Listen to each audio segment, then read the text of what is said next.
Hello and welcome to this month's episode of Nacho Problems, where we turn ordinary recipes into extraordinary nachos. I'm Nacho Queen, but you can call me M.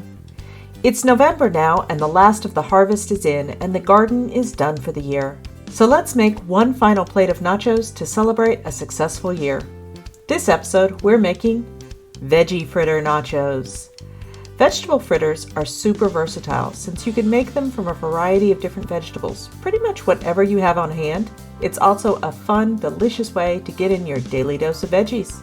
So let's get started.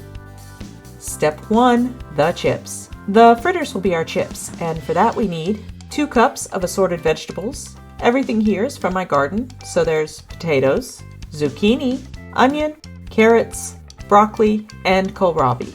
We also need 1 clove of garlic, sadly not from the garden, but I'll be sure to plant more next year. A 1/3 cup of flour, 1 egg, olive oil for frying, and salt and pepper to taste.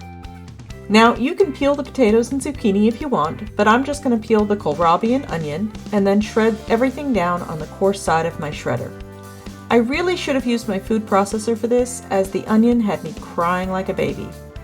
My carrots are already shredded since they were from the spring harvest, which I froze a few months back. Once everything is shredded, we're going to dump it all into a tea towel and sprinkle a little salt over it.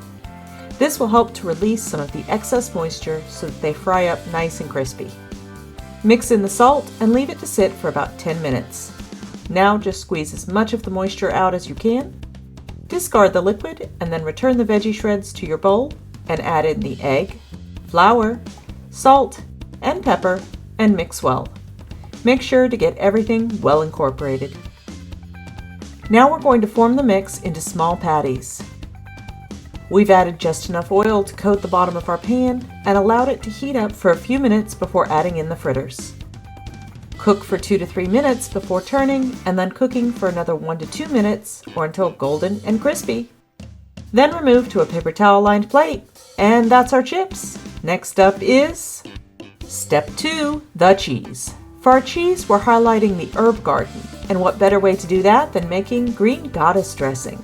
For that we need 1/2 cup of mayonnaise, 1/3 cup fresh basil, 1/3 cup fresh parsley, 1/3 cup buttermilk, which we'll be making by adding a splash of lemon juice to 1/3 cup whole milk, 1 tablespoon lemon juice, 1 teaspoon capers, 1 clove garlic, and salt and pepper to taste. Just dump all the ingredients into a blender like Sir Mix-a-Lot here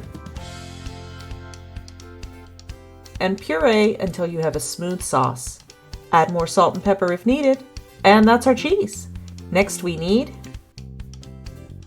Step 3, the toppings. For our toppings, we have our final garden offering, fresh chives, and some more capers because I bought a jar, so we kind of need to use them in something.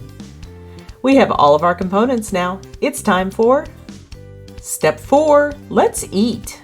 We'll start with a few fritters, drizzle on some of that lovely sauce, and finish with the chives and capers. We have a very special guest for our taste tester today. Sometimes she's mild, sometimes she's spicy, but she's always a must-have for a party. Please welcome Salsa.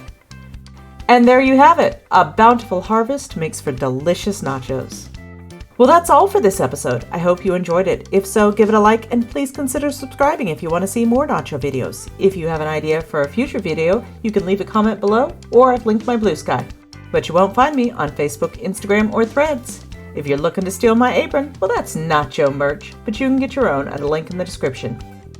Now that the garden is done for the year, I need to find another hobby to tide me over till spring.